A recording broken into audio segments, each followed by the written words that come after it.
Ya ụmụnne m ndị Igbo afụrụ m na ndị Ebony steeti si wee na-etret ndị Anambra steeti nọ na Ebony steeti gbasara this young boy ndị Udogachi gbawuru na Anambra steeti. O nwere mgbe unu ji wee fụ ndị Anambra steeti fanesịrị bet onye ndị Udogachi si wee gbawuda young boy? Zanụ m ajụjụ a. O nwere unu si wee fụ ndị Anambra steeti fanesịrị bet na-enwe aṅụrị na ndị Udogachi gbawuda small boy?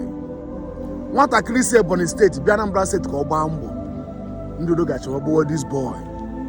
Ha mara na ọ bụ onye Ebony steeti o, because ndị Udogachi ha egbugo innocent Anambra people. That first time ha pụtara ọrụ na Anambra steeti, onye ha gburu 3 boys, ha gburu 3 boys, young boys na-alụ ọrụ uncompleted building, ha gburu ha n'atọ. Ofu onye Usuofia na village Sirudole, ọrụ ofu onye side Imo steeti. Ha na-egbu innocent people, both ma ndị bụ ndị Anambra steeti ma ndị abụrụ ndị Anambra steeti.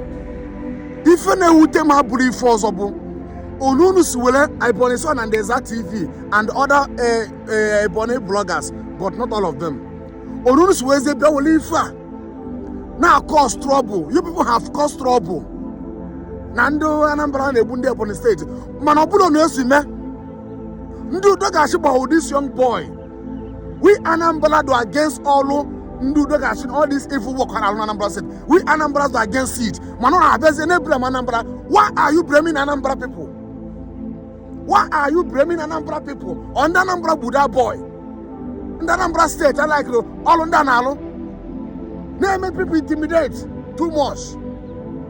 Now, una abeze ne blame Anambra, or because of what the boy in Anambra state, kunje blame Anambra. I don't know why. In fact, I'm one of some people I think. I've got many things. Uneku now.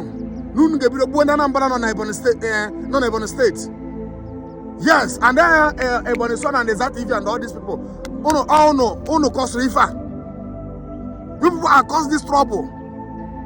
Even Udogachi, the Ebony state naba. I told you people some few months ago at Inewi, this woman in Afaba now, and Udogachi bu this woman, innocent woman. Why ever the woman I want? Onye gwara this woman egbe now bụ onye Ebony steeti nọ na Udogachi. Agwa mụnụ ịbịa na Udogachi ị ga-afụ ma ndị Anambra ma ndị Ebony ma ndị Enugu ma ndị abụrụ ndị Igbo nọ na Udogachi. Ama mụnụ some people say hot ife at all. Kedu ifu ndị blame ndị Anambra? Why are you people threatening ndị Anambra nọ na Ebony steeti? Kedu ifu ndị threatening ndị Anambra nọ na Ebony steeti? Ọ ndị Anambra bụ this boy. Ọ bụ na Gọvanọ Soludo emere ihe kwesịrị na ọ ga-eme, unu ebido na-egbu ndị Anambra nọ na Ebony steeti. Ọ ndị Anambra gburu that boy. In fact, amara m one some people say echiche sometimes. Onwere onye dị against ụnwa ịchọ justice ebe the boy nọ. And onwere onye dịkwa happy because of ihe made this boy. Mụnwa na onwe m mere video ebe last 4 days ago or last 3 days ago gbasara that boy. Eme video condemn what the evil ndị Udogachi mere. I did video. And some Anambra bloggers made video against it. On the Anambra state to this boy. Why are you people blaming Anambra on the Anambra with this boy?